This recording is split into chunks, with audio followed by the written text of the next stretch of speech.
Welcome to Wild Moon Narratives, where love burns, power tests, and fate never plays fair. If you've ever felt torn between who you are and who the world says you should be, this story is for you. If your heart beats a little faster under a full moon, if you've ever loved someone you weren't supposed to, then stay close, because tonight, beneath the storm and the blood and the silver light, a story begins. A story of survival, of destiny, of two souls bound by the moonlight, whether they want to be or not. So take a breath, listen closely. The forest remembers, and it's waiting for you. Subscribe to Wild Moon Narratives, and don't look away, because here, we tell tales that burn. The storm came without warning. Rain fell in violent sheets, drowning out everything, even her heartbeat. The forest floor was slick beneath her bare feet, roots cutting into her skin as she ran. Every breath she took was a battle, every step a prayer. Lyra didn't dare look back. Behind her, the howl split the night, fierce, guttural, familiar. They were her people, her pack. But tonight, their voices weren't calling her home. They were hunting her. Her lungs burned. Her blood was hot against the cold rain, trickling from the gash along her arm. Each drop shimmered faintly, silver. She pulled the torn fabric of her sleeve tighter around it, but the glow still bled through. The mark beneath her skin, the one she'd hidden her whole life, pulsed in rhythm with her heartbeat, faster, louder, like it was calling to something in the dark. She tripped, falling to her knees in the mud. The wind lashed her hair across her face. And when she lifted her head, lightning tore open the sky. For a split second, she saw them. Dark figures, fur slicked with rain, eyes burning amber through the storm. Wolves, not ordinary ones, not anymore. They were close. Lyra staggered up, breath shaking. "Not again," she whispered. "Please, not again." Her voice was small, fragile, eaten by thunder. She remembered the last time she ran like this. The fire, the screams, the look in his eyes, Kyle's, when he realized what she was, the thing he'd sworn to destroy, the thing she never wanted to be. The forest closed in tighter, trees clawing at her arms as if the world itself wanted to stop her from escaping. But beneath the fear, beneath the exhaustion, something ancient stirred in her blood. A whisper, a pulse, a promise. "Run," it said, "or burn." And then, the air changed. A growl rolled through the storm, low, deep, not from her hunters. This one came from the shadows ahead. Everything went still, the rain, the wind, even her heart. Then, a roar. It wasn't a sound that belonged to any wolf or man. It was something older, something that shouldn't exist. Lyra froze, her pulse crashing in her ears.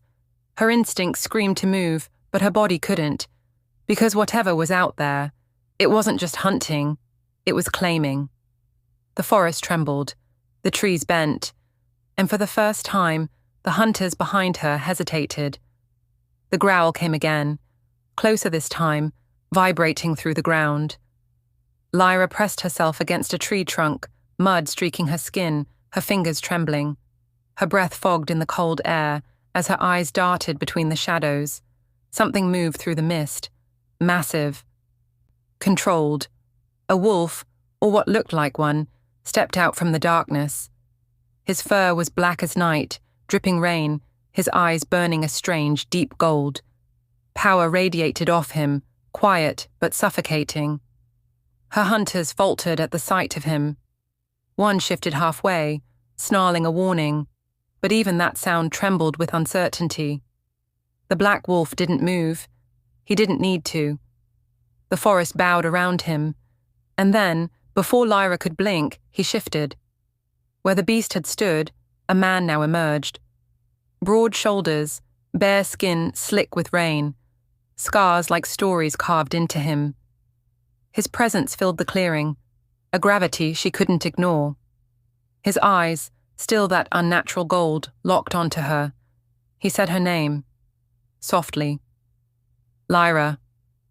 Her breath caught. The sound of her name on his lips felt dangerous, too familiar. How do you... She started, but he raised a hand. Stay behind me. His voice was low, edged with command, the kind that wasn't used to being questioned. Before she could argue, a snarl erupted behind them. The pack lunged. The man moved faster than thought, shifting mid-stride, his body breaking and reforming in a flash of black fur and gold fire. He hit the first wolf like lightning, claws tearing through the air, and the others scattered. It was over in seconds. The survivors vanished into the forest, tails between their legs, leaving only silence and rain. Lyra stood frozen, trembling, watching the black wolf approach. When he shifted back again, his chest heaved with exertion, his gaze steady. Not kind, not cruel, just knowing. She took a step back. Who are you? He tilted his head slightly, rain dripping from his jawline. Someone who's been waiting for you. Her stomach turned. Waiting? For me? He nodded once, slow. They call me Kyle. The name hit her like a forgotten dream. Kyle, the rogue alpha, the one whispered about in warnings and half-told legends. He looked at her, really looked at her, and something inside her shifted. Not fear, not attraction, recognition, like two storms crossing paths. In the space between their heartbeats, the storm began to quiet. The rain softened. The air thickened with something electric. Not safe, not peace. Something far more dangerous. Destiny. If your pulse quickened, you're in the right place. Subscribe to Wild Moon Narratives, because under this moon, no heart beats untouched. The rain had softened, but the forest still breathed danger. Every drop hit the mud with the precision of a heartbeat, steady, relentless, echoing the pulse in Lyra's throat. She stood there, soaked to the bone, her chest heaving, eyes wide, and the world, for a moment, held its breath. From the shadows stepped the black wolf. Massive, silent, its fur glistened like obsidian under the stuttering flashes of lightning. Its paws sank deep into the soaked earth, muscles rippling with quiet power. Steam rose off its back where the rain struck, as if even the storm couldn't cool the heat that lived inside it. And then, it looked at her. Not like prey, not like an intruder, but as if it knew her. Its eyes, molten amber, burning steady even through the downpour, locked onto her silver-lit wounds. For a moment, neither moved. The forest seemed to lean closer. Then the beast shifted. Bones snapped and reformed. Shadows gathered, then broke apart. In the span of a single breath, the creature's form melted into that of a man. Tall, bare-chested, rain carving rivers down his skin. Scars mapped across his torso like old wars no one else survived. His jaw was sharp, his hair dark and dripping, his gaze an unbroken blade. He didn't need to speak to command the space between them. The air already belonged to him. But when he did, his voice was rough, low, the kind of sound that carried weight even through a storm. You shouldn't be here. Lyra's breath trembled. Her voice, when it came, was hoarse. A whisper carried on rain. I had nowhere else. The man, the alpha, stepped closer. The faintest hint of heat rolled off his skin, cutting through the cold. He stopped just a few feet away, close enough that she could see the flecks of gold in his eyes. Eyes that didn't just see her, but read her. The kind of gaze that could peel back lies, strip away defenses, and find whatever truth you'd buried to survive. He tilted his head slightly. Rain dripped from his hair down the slope of his neck. What are you running from? Lyra swallowed hard. Everything. A corner of his mouth twitched. Not quite a smile, more like a memory of one. Lightning flashed, catching the sharp line of his cheek, the glint of something old and haunted in his expression. She'd seen that face before. Not here, not like this, but somewhere deep in her dreams. In that in-between place where memories blur into instinct. He said nothing for a moment, just studied her, His gaze moved from the torn sleeve clinging to her arm to the faint silver light pulsing beneath her skin. And something changed. The air thickened. His stance shifted, no longer the wary dominance of a stranger, but the quiet tension of someone recognizing what they shouldn't. Her mark glowed brighter, reacting to him. The light pulsed, in rhythm with his heartbeat, as though it knew him. He drew in a slow breath. His voice was quieter this time, but rougher, raw. "You smell like moonfire." She flinched, her hand instinctively going to her arm. "You don't know what you're talking about." "Don't I?" He took another step forward. The ground barely made a sound under his weight. Every movement was controlled, dangerous in its restraint. "You think I can't feel it?" he murmured. "That power under your skin, fighting to be seen? It's like a storm that won't end."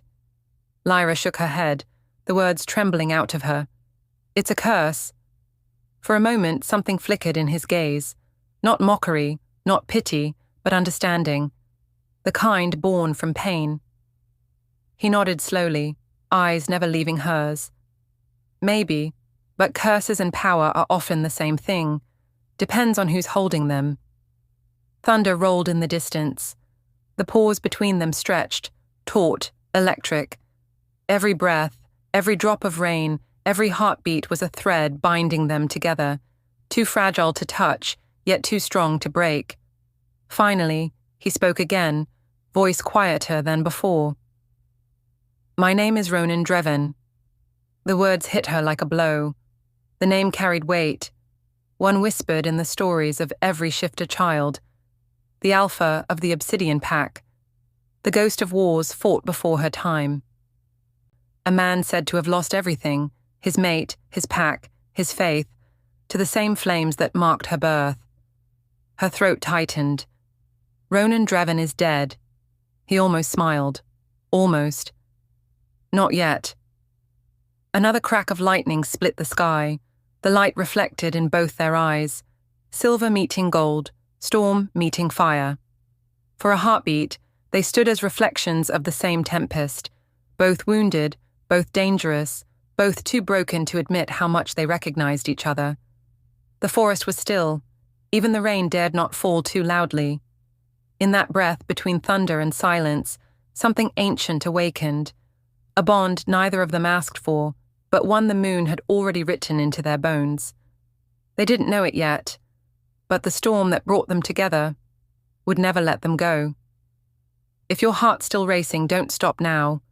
You're listening to Wild Moon Narratives. Subscribe and stay until the last heartbeat, because some stories only begin when the world starts to burn.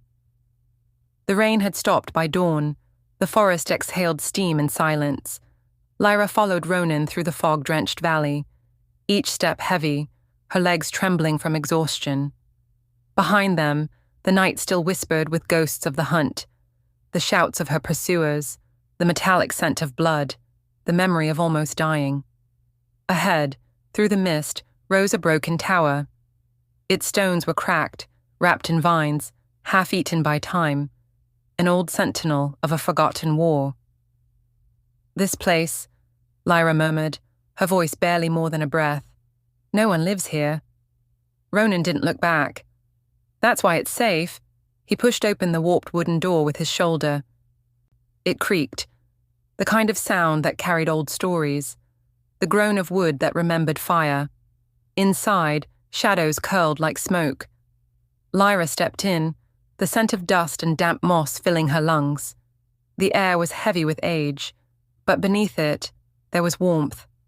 A faint flicker from the hearth, where embers still glowed as if refusing to die completely.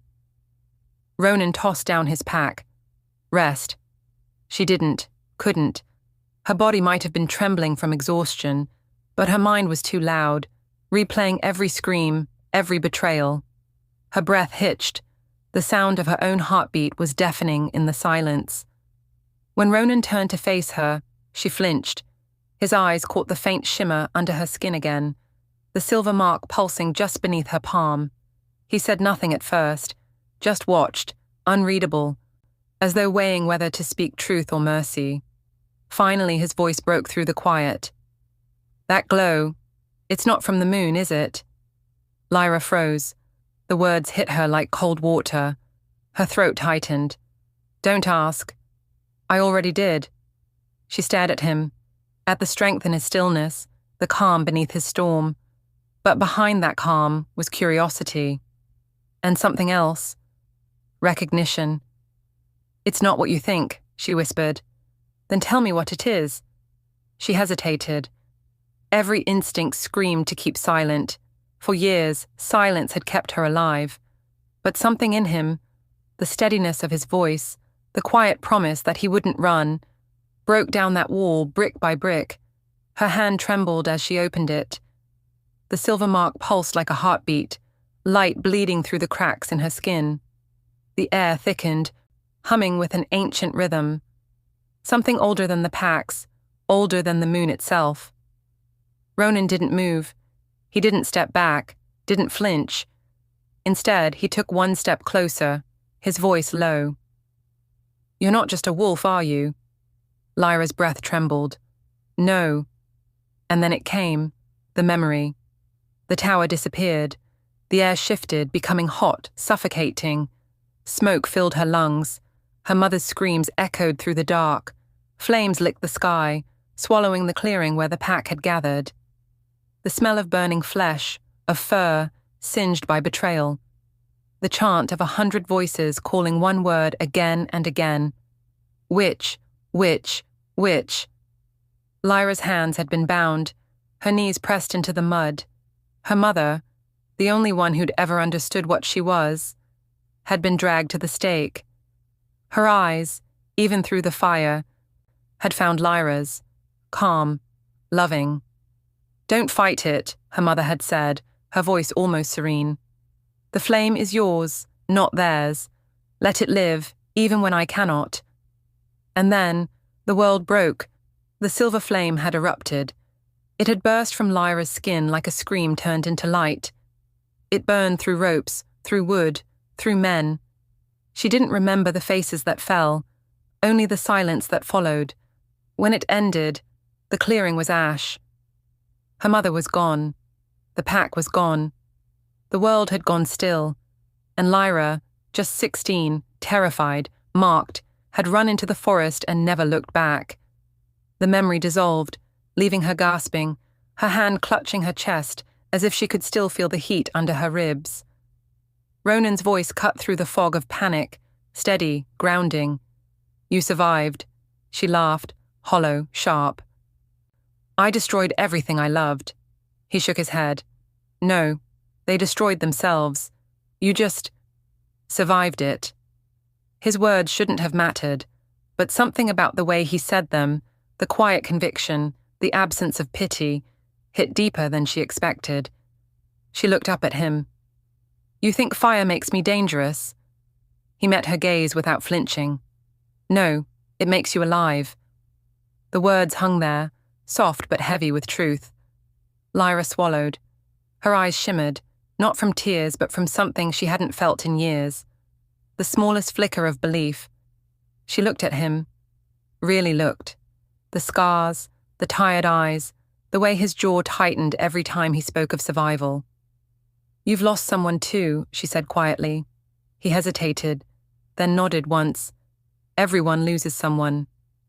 But not everyone keeps fighting afterward." The fire in the hearth flared suddenly, casting silver light across the stone walls. It danced across their faces, two broken souls lit by the same dying flame. Lyra's breath hitched. "What happened to you?" Ronan's eyes darkened, the storm behind them thickening.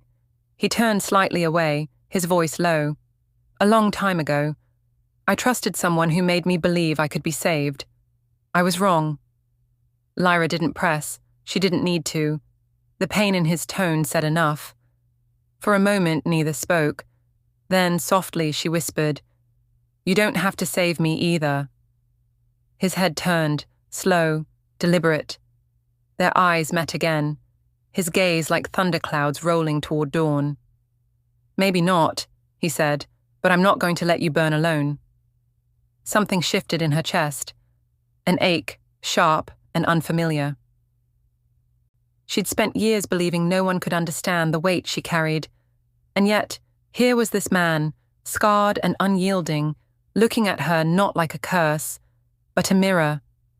The wind outside howled against the tower walls. Inside, the fire dimmed to embers, steady, defiant. Lyra's voice trembled. "I'm tired of running." "Then stop," Ronan said simply.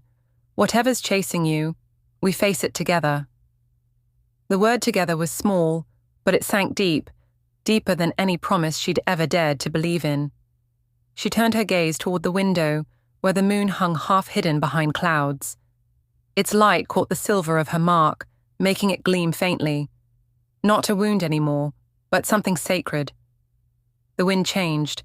It whispered through the cracks in the stone, carrying voices that didn't belong to the living. Ancient, distant. Calling her name. Lyra stiffened. Her pulse quickened. Ronan noticed. "What is it?" She didn't answer. She stepped closer to the window, eyes wide, the mark on her palm burning brighter. The clouds parted.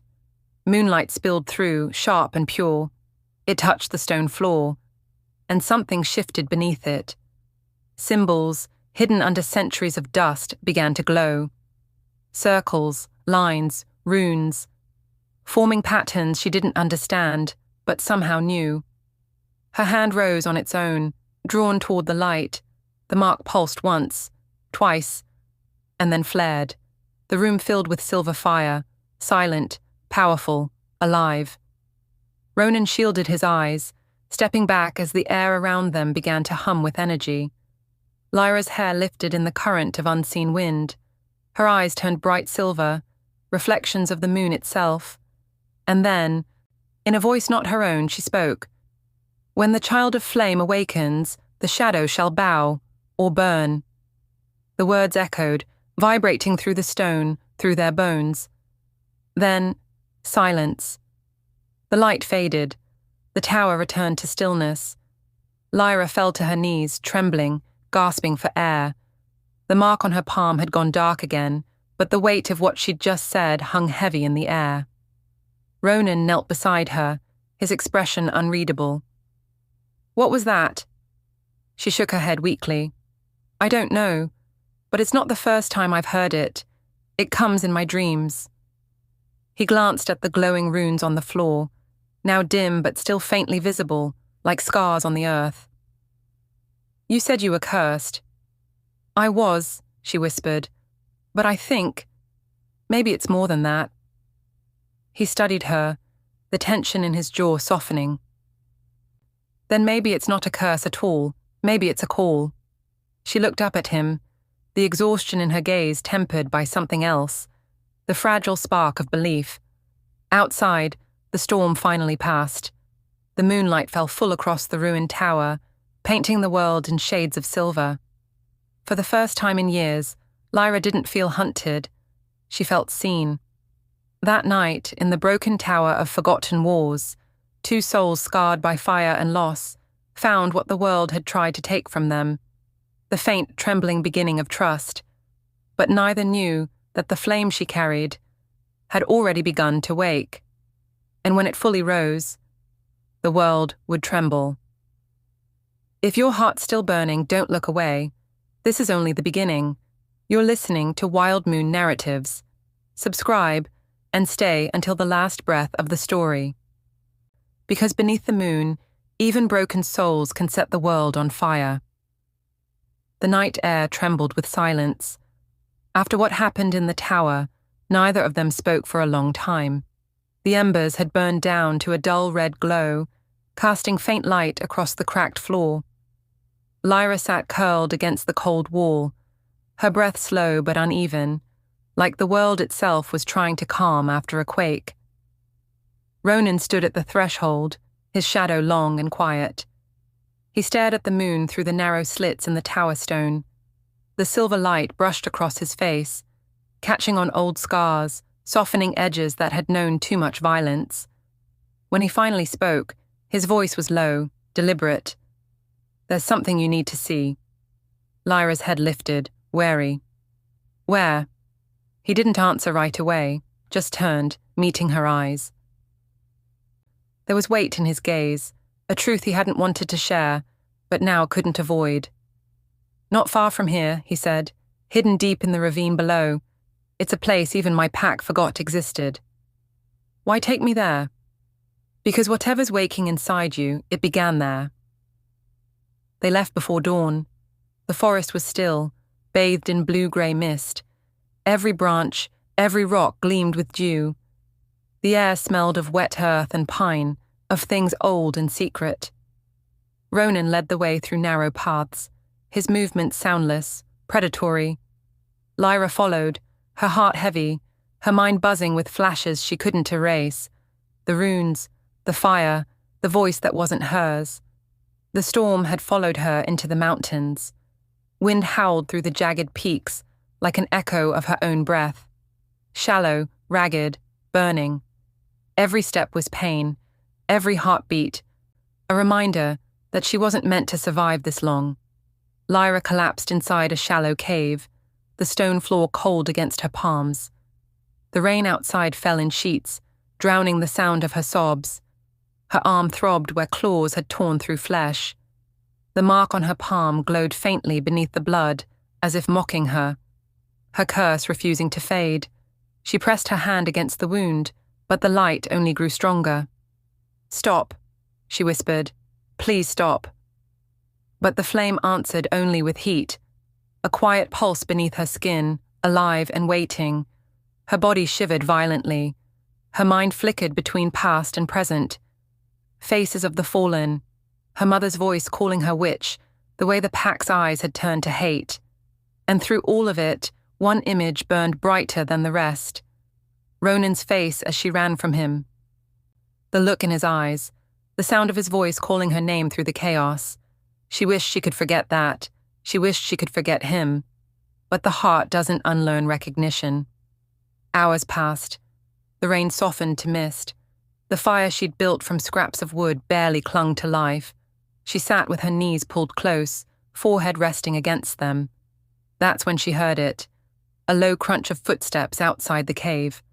Her breath caught, every nerve went still. She rose slowly, fingers twitching, power gathering beneath her skin. Another step, closer now.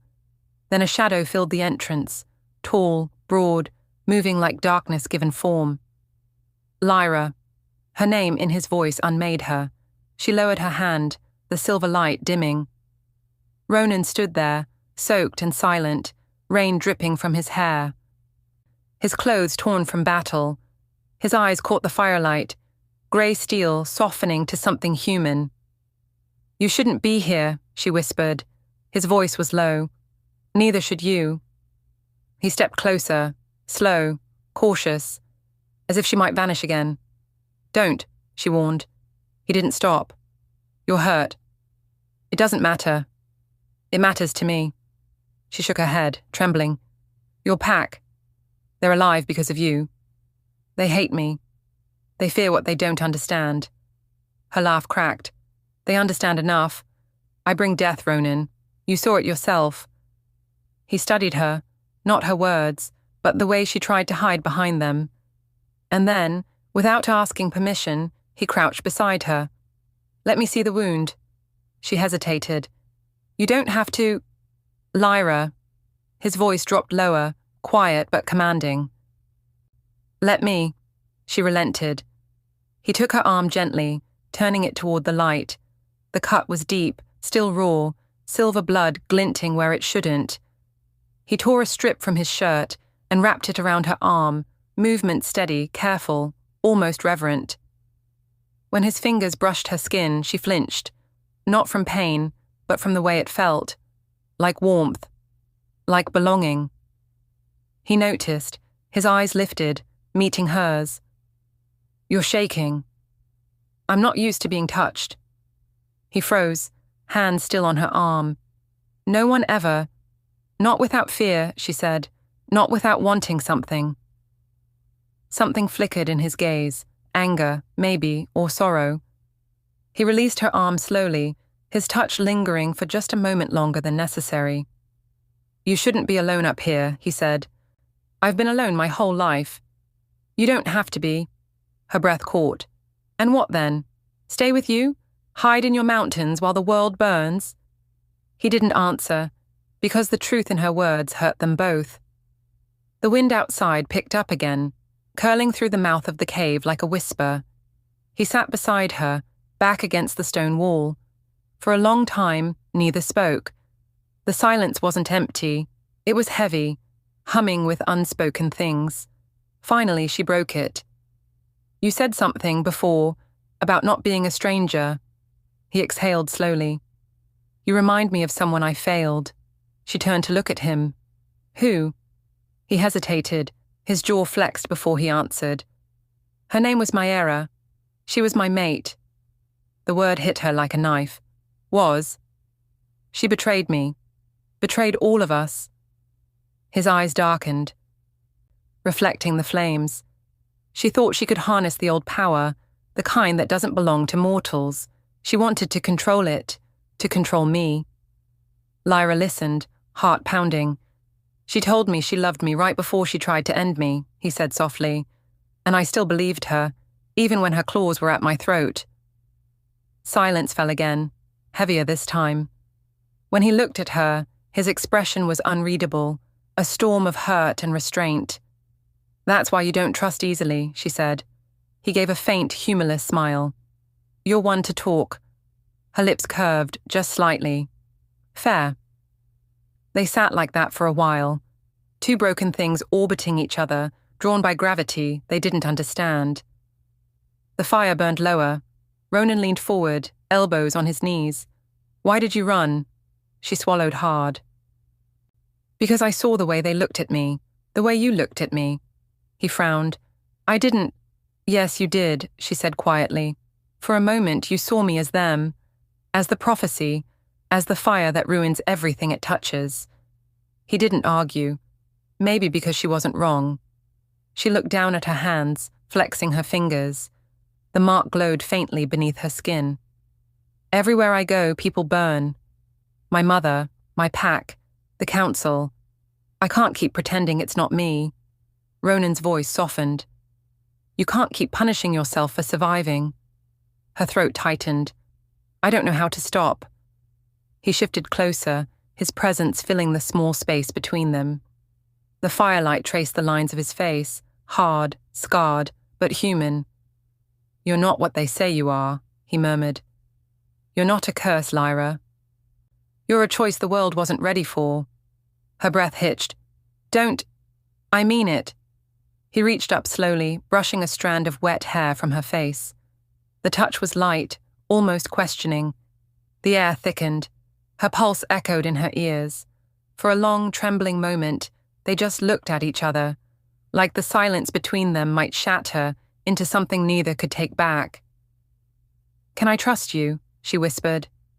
The words barely made it past her lips, fragile as breath. He didn't look away. You already do. The cave seemed to shrink around them, the sound of rain fading until all that remained was their breathing. Uneven, sinking, faltering. Their faces were inches apart. Her heart beat like thunder. His scent, smoke, pine, and something unmistakably him, filled the air. Her fingers twitched, his hand lifted. Then, a howl split the night, low, distant, but not random. A signal. Both froze. Ronan's head turned sharply toward the cave mouth. His whole body went rigid, the alpha in him awakening instantly.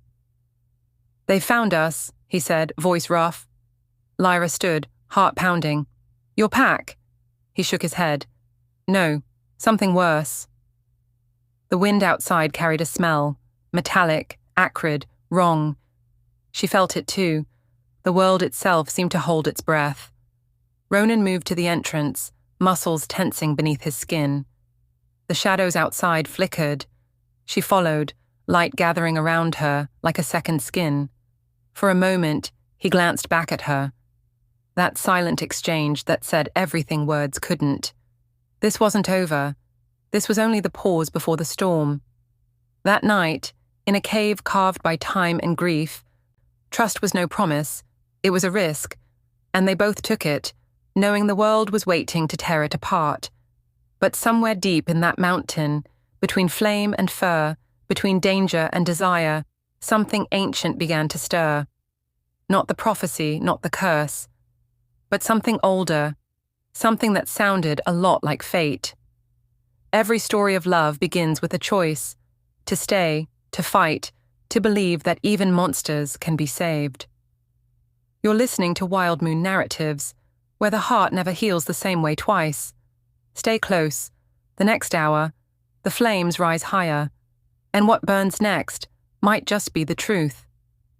The blood moon rose over the valley like an omen carved in light. It wasn't read by chance.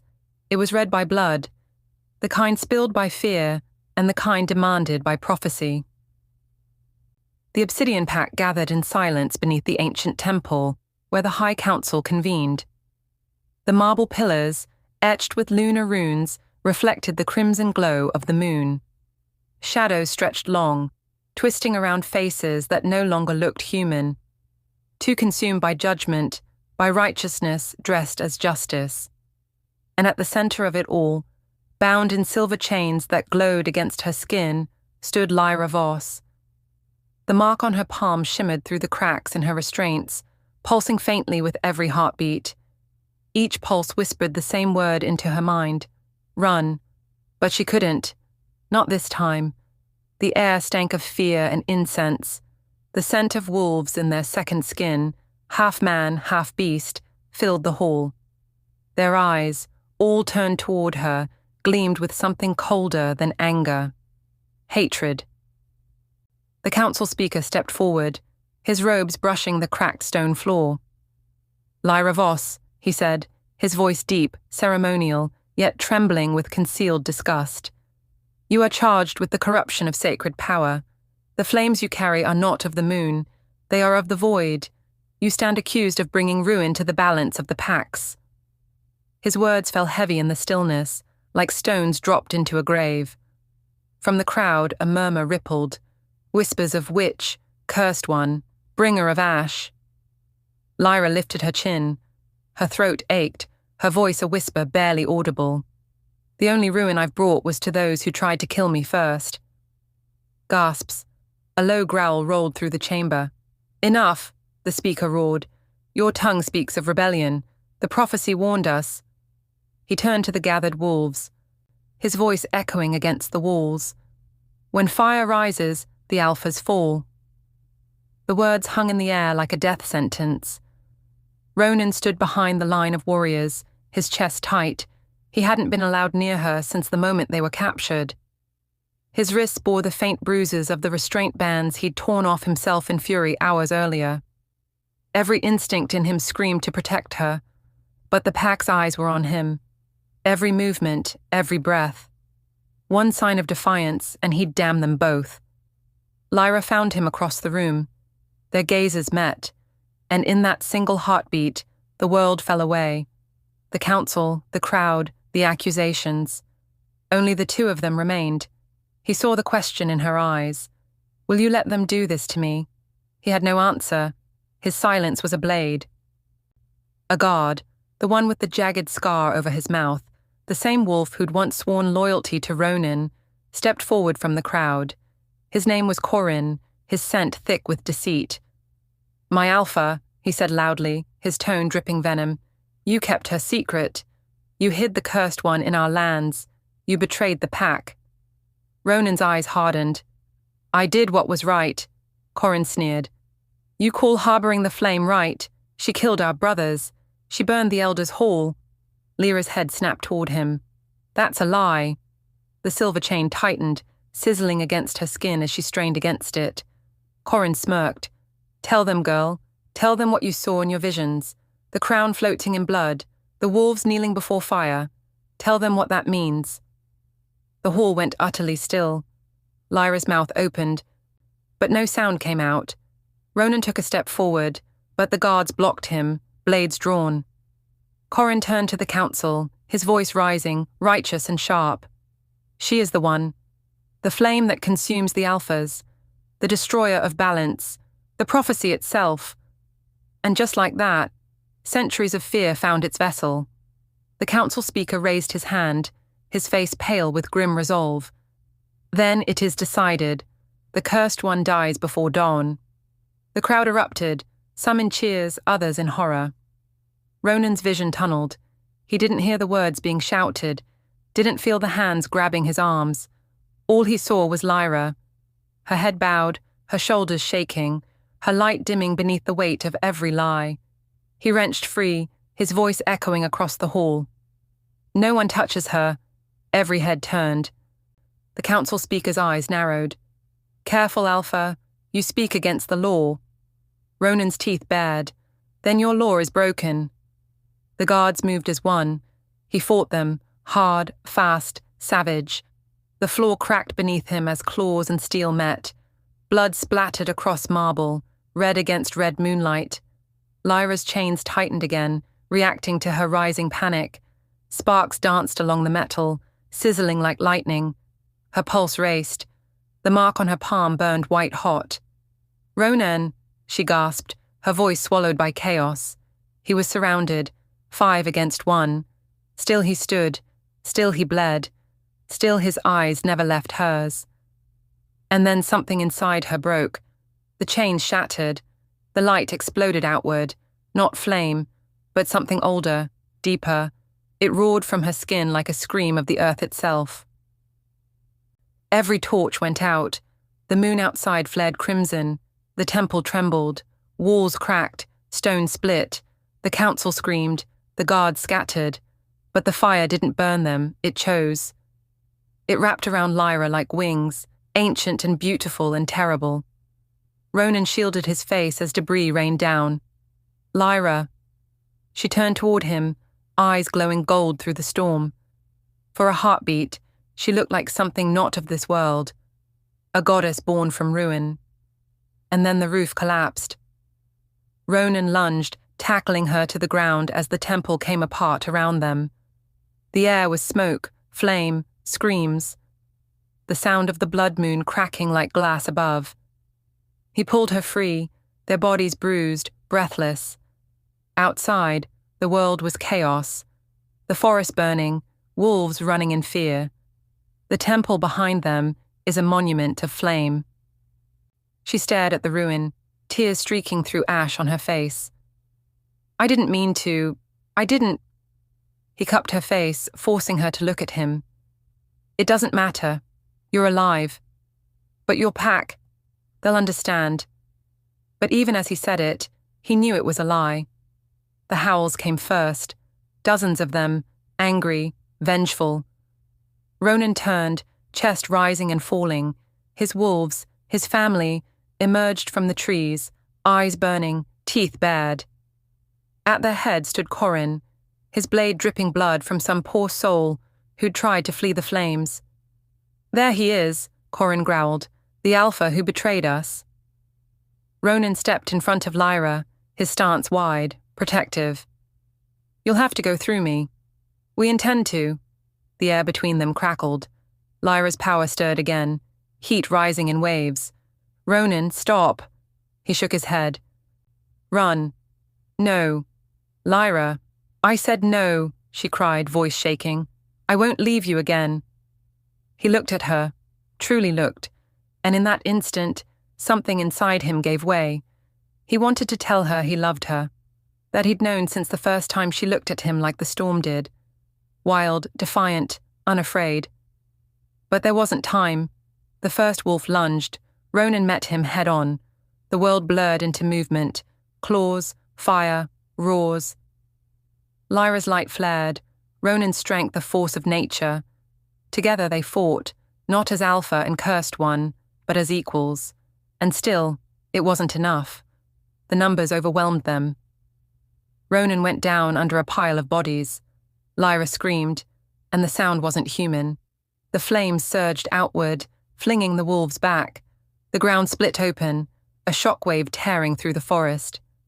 She fell to her knees beside him. Ronan, please. He reached up, blood on his lips, a broken smile ghosting there. Go. I can't. You have to. His hand fell from hers. The mark on her palm pulsed once, hard, bright, and then dimmed. She stood, heartbreaking in silence. The world around her burned. Her love, her home, her destiny, all gone in the same breath. She turned and ran. The night swallowed her whole. He lived, but the pack never forgave. They branded him traitor, cursed his name, stripped him of his title. And somewhere beyond the forest, beneath a sky still red from her fire, Lyra Voss wept for the man who'd risked everything, and the destiny that would never let them rest. In every legend, love is the first casualty of fate, but fate never forgets its debts. You're listening to Wild Moon Narratives. The fire has only begun to feed. When the ashes cool, a new shadow will rise. The mountain was silent, the kind of silence that came after too much pain, too much screaming, too much loss. Snow fell softly over the ashen world below. The ruins of the temple burned faintly in the valley, their smoke curling upward like ghosts. Lyra stood at the peak, bare feet sinking into frost, her body trembling from exhaustion. Her breath came in ragged clouds, silver against the night. She had lost everything, her home, her pack, her heart, and yet she was still here. The moon hung low and full above her, cold and vast and alive. For a long time, she said nothing. The wind howled around her like a living thing, whispering fragments of the life she'd burned through, the faces she'd lost, the words she couldn't take back. Then the world shifted. The snow stopped falling. The stars blinked out one by one. And the moon, the silver, perfect moon, opened its eyes. A figure stepped out of the light. She was tall, draped in threads of moonlight and shadow. Her hair moved like water. Her eyes were not eyes at all, but galaxies in constant motion. The moon goddess. When she spoke, her voice wasn't sound. It was vibration. It thrummed in Lyra's bones, soft and infinite.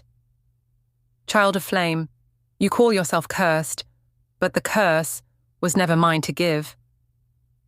Lyra's throat tightened. She wanted to bow, to fall to her knees, but something in her refused.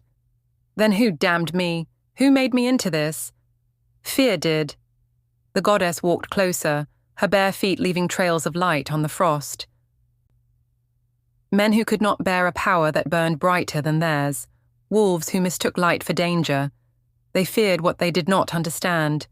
So they called you cursed. Lyra shook her head. You don't understand.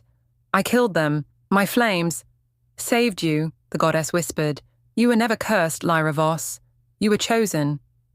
Chosen. The word struck her like lightning. Her heartbeat faltered, then quickened. Chosen for what? The goddess lifted her hand. A shimmer of moonlight gathered between her fingers. And from that light emerged shapes, shadows of wolves running through time, empires collapsing, the rise of alphas and their wars. Long before your pack's birth, the goddess said, there was balance, the twin forces of moon and flame. When one ruled alone, chaos reigned. You are the return of that balance, the rebirth of the forgotten line, the alpha of flame. The wind rose around them, carrying whispers from unseen mouths. Child of flame. Balance reborn. Lyra stumbled back, shaking her head. No, I can't be that. I destroy everything I touch. Then learn to touch differently, the goddess said, stepping closer. Power does not corrupt. Fear does. And yours has been starved long enough. Lyra's eyes burned with unshed tears. If I'm not cursed, why does it still hurt? The goddess smiled, a sad, knowing smile. Because you still love. And suddenly, Lyra saw him, Ronan, not in body, but in memory. His face streaked with ash, his voice calling her name through the flames, his hand reaching even when the world tore them apart. The vision hit like a blade. Ronan, she whispered. The goddess tilted her head. Love is the anchor in the storm. You cannot claim one without facing the other. But remember, destiny is not mercy, it demands everything. Lyra looked up at the moon. Then take everything. The goddess's form began to unravel, dissolving into motes of light. "Not I. You must claim it yourself." The mountain trembled, the air thickened, vibrating with power. The runes carved into the rocks below began to glow, ancient and bright. The moon's light condensed into a beam that struck Lyra's chest. Her body arched. Her scream split the silence. And then, flame. Not the red of rage, but the silver white of rebirth. It poured from her palms, her eyes, her scars. Every pain, every fear she'd buried was burned clean. The chains around her heart shattered. Her bones shifted, cracking, reforming. Her skin glowed like molten glass. And when the light finally dimmed, she was no longer just Lyra Voss. She was Alpha, half moonlight, half fire. Her wolf form stood radiant upon the peak, fur shimmering silver, eyes like suns behind glass. The ground trembled under her paws. Her howl rose into the night, echoing across mountains and valleys, reaching even the farthest packs. The goddess's voice, faint now, rippled through the sky. "Rise, Lyra of flame." The storm was gone, but its echo lingered. Smoke curled from the wounds of the mountain, drifting lazily into the wounded dawn. Ash fell like grey snow over the battlefield where shadows had once ruled. The world was too quiet. The kind of quiet that came only when everything had already been said, already burned, already broken. Lyra stood at the heart of that silence. The silver flame that had once roared from her body now shimmered faintly beneath her skin, pulsing like a heartbeat that wasn't sure it wanted to continue. The mountain trembled no more. The war, for now, had ended. Below her, wolves gathered. Hundreds, thousands, every pack that had survived. The Crescent, the Iron Fangs, the remnants of the Obsidian. They came not to celebrate, not to worship, but to see. They had heard the stories of the girl born under the cursed eclipse, the one who burned her own kin, the one whose flames devoured gods. And now she stood before them, radiant and terrifying, her gaze cutting through mist and fear alike. Some bowed, most didn't, and those who did not bow out of faith. They bowed because power demanded acknowledgement, even when the heart refused devotion. Lyra's flame flickered. She could feel it. The pulse of fear rippling through the crowd, like wind through tall grass. The scent of it was heavy in the air, sharp and metallic, stinging the edges of her throat. Her wolf bristled beneath her skin, sensing their hesitation, their doubt. But she understood. They'd seen gods fall. They'd seen alphas burn. They'd seen the world reshape itself beneath her howl. And yet, they still didn't know whether to love her or to run. Ronan stepped forward. Blood still stained his face, the mark of his own betrayal. His armor was torn, his chest bare to the cold. Yet he carried himself with that same quiet defiance, the kind that spoke louder than any roar. The pack shifted, parting instinctively as he approached. He stopped at the base of the rise, the distance between them no more than a few breaths. But the weight of everything they'd endured lay heavy in the space between. For a moment, neither spoke. Then, slowly, deliberately, Ronan went down to one knee. Gasps broke through the gathered wolves. Some lowered their heads in confusion, others in shock. Lyra's heart stuttered, not because she wanted his submission, but because she knew what it cost him. He had been alpha once, proud, unbroken, the spine of his people. For him to kneel now, it wasn't surrender, it was a vow. Not to her. Beside her. Ronan lifted his gaze to meet hers. The faintest smile touched his lips. Sad, real, unshaken. "I kneel," he said softly, "not to serve, but to stand with you when the world remembers how to fear you." Her throat tightened. The words hit like a blade and balm at once. The wolves murmured among themselves, the air thick with uncertainty. The scent of doubt mingled with the faint sweetness of rain beginning to fall again. Lyra turned away from him, her gaze sweeping across the valley. Bodies lay scattered among the stones. Both beast and man, all touched by the war she had ignited. The rivers still glowed faintly from the flame that had scorched the Shadow King into memory. The world had survived, but it no longer looked the same, and neither did she. The goddess's voice, faint, half forgotten, whispered somewhere deep inside her. Balance is never eternal. Lyra's hands trembled as she lifted them toward the dawn. The rising sun caught on the faint silver runes etched across her arms, living proof of what she'd become. Power hummed beneath her skin, eager, restless, eternal. Yet she felt no triumph, only weight, because for all she'd destroyed, for all she'd rebuilt, she still didn't know what she was rebuilding for. A wind rose from the east, cold, sharp, carrying whispers from unseen mouths. Wolves shifted uneasily, ears twitching, eyes scanning the horizon. The scent of fear deepened. Lyra could sense it too. Not danger, not yet, but something waiting, watching. Maybe the goddess, maybe something worse. She took a slow step forward. The crowd's murmurs died. Her voice, when it came, wasn't the roar of an alpha, nor the divine command of the chosen. It was something quieter, something more dangerous. It was true. You bow because you think I won't notice the fear in your eyes. The wolves froze. No one moved. Lyra's eyes burned faintly as she swept her gaze across them, not accusing, not pleading, simply seeing. But I do notice. I feel it like fire under my skin. Every breath, every heartbeat that trembles when I pass. You fear what I might become, and maybe you should.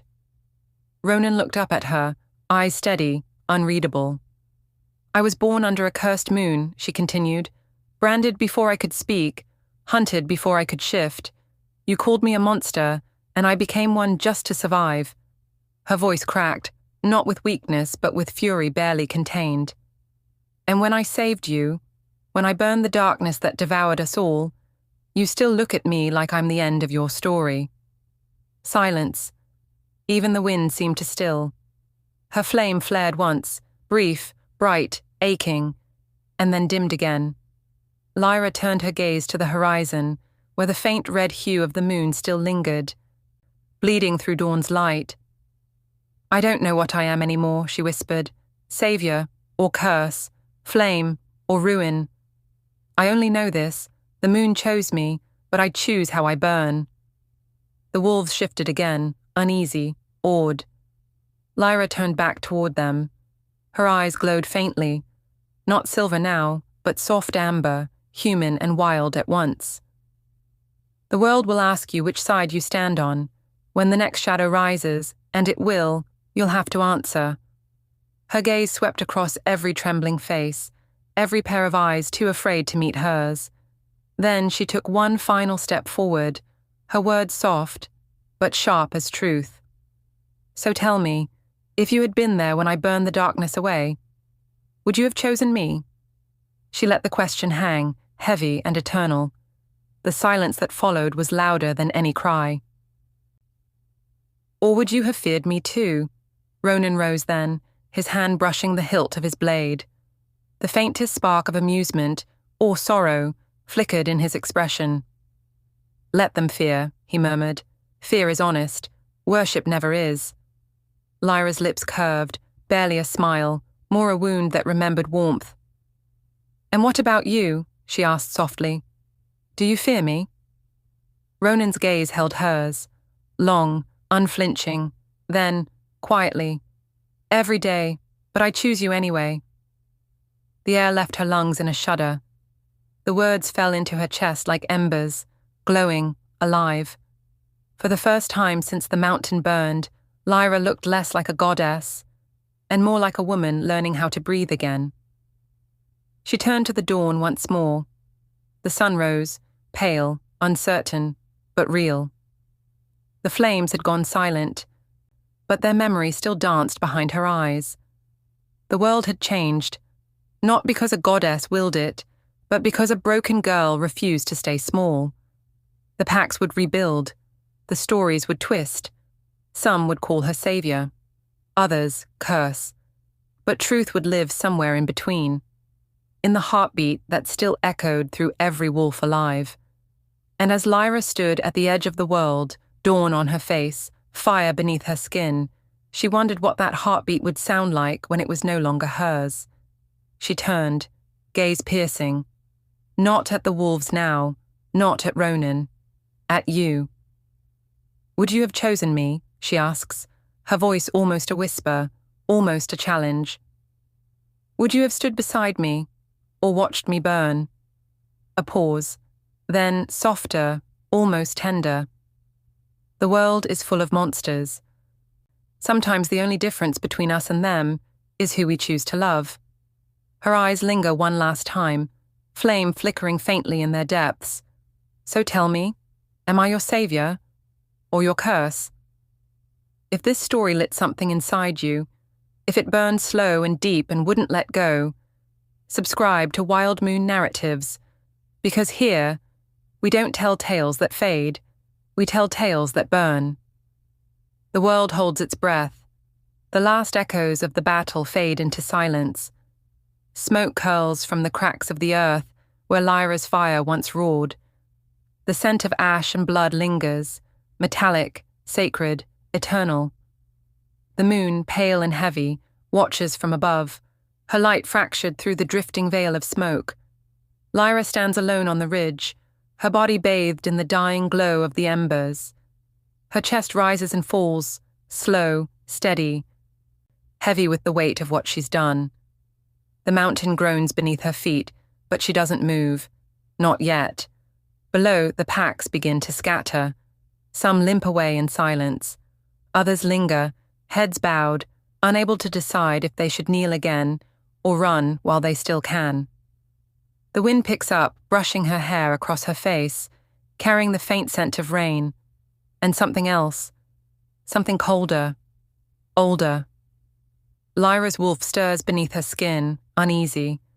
Her instincts, sharper now, catch on the shift in the air. The flame inside her flickers once, a warning, not of danger, but of presence. She tilts her head, listening. Nothing, only wind. But then, faint, buried beneath the sigh of the forest, comes a voice. Not hers, not Ronan's, not even the goddess. A whisper, raw, distant, feminine. She is not the only one born of flame. Lyra's heart stops. The sound vanishes as quickly as it came, like a ripple erased before she can trace its source. Her pulse hammers in her throat. She looks toward the horizon, but dawn has turned to shadow. The moon darkens, its light devoured by an unseen hand. The silver becomes black, and the black turns blood red. The ground shudders beneath her. The trees bend as if bowing to something unseen. Lyra drops to one knee, clutching her chest. The mark on her palm sears with sudden pain, glowing brighter than ever before. Flame bursts from her skin in violent waves, uncontrolled, alive. Ronan runs toward her, shouting her name, but his voice is lost in the roar of the shifting earth. The mountain splits open with a deafening crack. Light, crimson, wild, unholy, spills from its depths. And from that light, a second heartbeat echoes. Not hers, not the goddess's, something else entirely. Far across the ocean, in a land untouched by Lyra's fire, another moon rises, but this one burns red. The sky above it twists, clouds forming spirals of smoke and blood. And there, standing at the edge of a cracked desert plain, another figure emerges from the shadows. A woman, young, fierce, silent. Her skin glows faintly under the red moonlight, and on her palm, the same mark burns. Only